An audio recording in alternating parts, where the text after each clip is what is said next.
My wife's girls' trips never made sense. Then I found a hotel receipt that changed everything. My wife and I had been married for 6 years. Honestly, I thought we had a good marriage. We weren't perfect, but we laughed together, traveled together, and spent countless nights talking about our future. We wanted to buy a bigger house, maybe have kids, grow old together. If someone had asked me 6 months ago whether I trusted my wife, I would have said, with complete confidence, absolutely.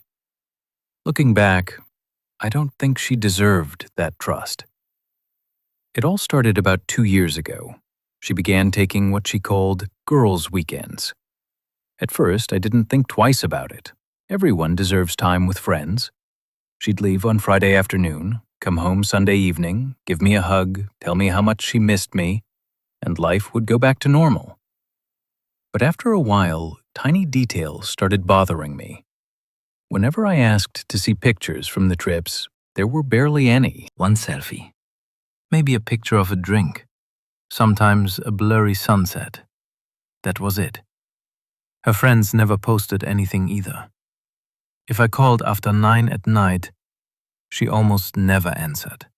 Instead, I'd get a text. "Sorry, babe, everyone's asleep." Or, "The Wi-Fi's terrible." Every excuse sounded believable, because I wanted to believe it. Until one random Tuesday, she asked me to grab her sunglasses from her car. I opened the glove compartment and noticed a crumpled receipt tucked underneath some papers. Normally, I would have ignored it, but something made me unfold it. Luxury hotel, 3 nights, 2 guests, 1 king-size bed. I checked the date. It matched one of her girls' weekends. Exactly. Except, she told me she was sharing a cabin with 4 girlfriends, not staying in a luxury hotel, not with 1 king-size bed. My stomach dropped. For a second, I couldn't breathe.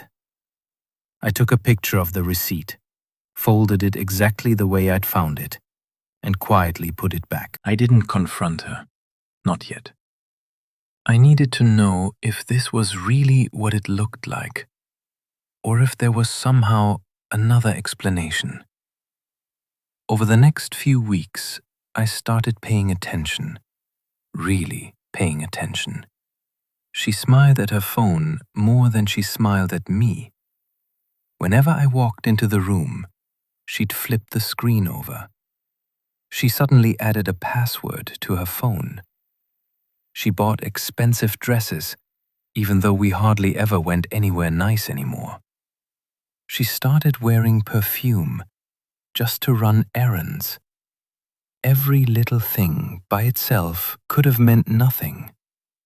Together, they painted a picture I didn't want to see. Then another girl's weekend came. She kissed me goodbye, told me she'd miss me, said she'd call every night. The second she drove away, I grabbed my keys. I drove straight to the hotel listed on the receipt.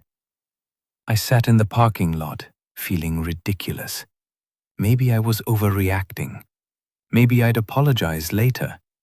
Maybe I'd laugh about how paranoid I'd become. Then, her car pulled in. My heart started pounding.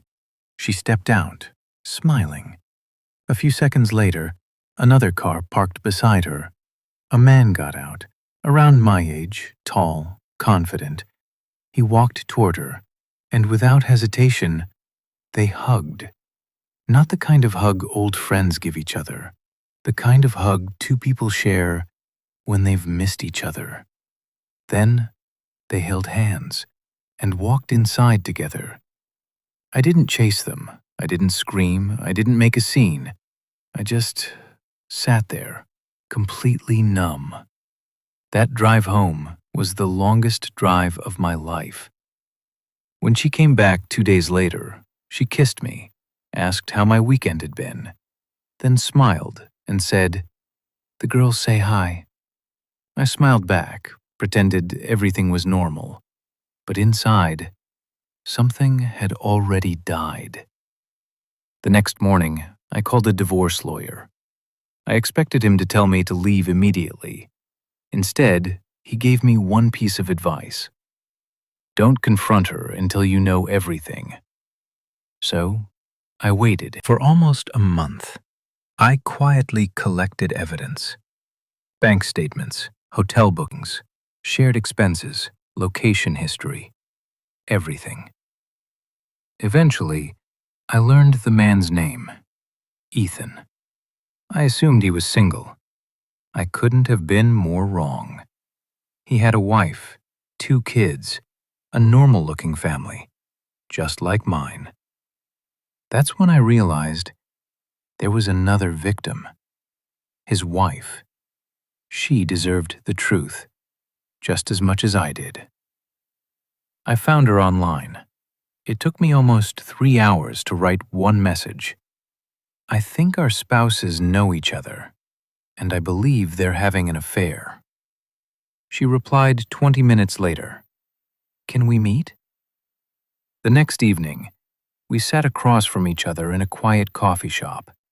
I showed her everything. The hotel receipt, the dates, the photos, the financial records. She didn't cry. She didn't yell. She simply stared at the table for what felt like forever, then quietly said, "I knew something was wrong." She'd noticed the same signs: late-night meetings, business trips, a locked phone, constant lies. When we compared timelines, the truth became impossible to ignore. This wasn't some recent mistake. They'd been together for nearly 3 years. 3 years of lies. Birthdays, anniversaries, holidays. Every special memory we'd shared had existed alongside another relationship. Neither of us wanted revenge. We wanted the truth. So we came up with one final plan. The following Friday, my wife left for yet another girls' weekend. Instead of waiting at home, I walked into the same hotel. Ethan was already there. So was his wife. My wife turned around, saw us standing together, and instantly froze. The color disappeared from her face. Ethan looked like he'd forgotten how to breathe. Nobody spoke. Finally, Ethan's wife reached into her purse, pulled out every hotel receipt, and slid them across the table. "You forgot these." Silence. My wife started crying. She kept repeating, "It wasn't supposed to happen. We tried to stop. I still love you." Funny. People always discover honesty only after they're caught. Neither of us argued. There wasn't any point. Everything that needed to be said was already sitting on the table.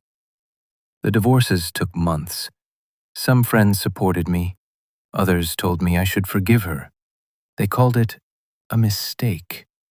But mistakes happen once. This happened for 3 years.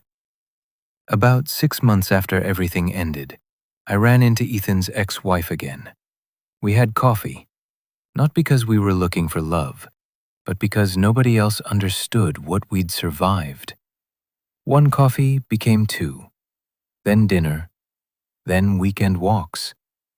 Slowly, without either of us planning it, we started rebuilding. Not just a relationship, our trust, our confidence, ourselves. People sometimes ask me, if you could go back, would you still open that glove compartment? My answer is always the same. Yes, because that hotel receipt didn't destroy my marriage. It simply exposed the truth that my marriage had already been over, long before I ever found it. And sometimes, the most painful truth is still better than the most comforting lie. So tell me, what would you have done? Would you have confronted your spouse the moment you became suspicious, or waited until you had undeniable proof? Let me know in the comments.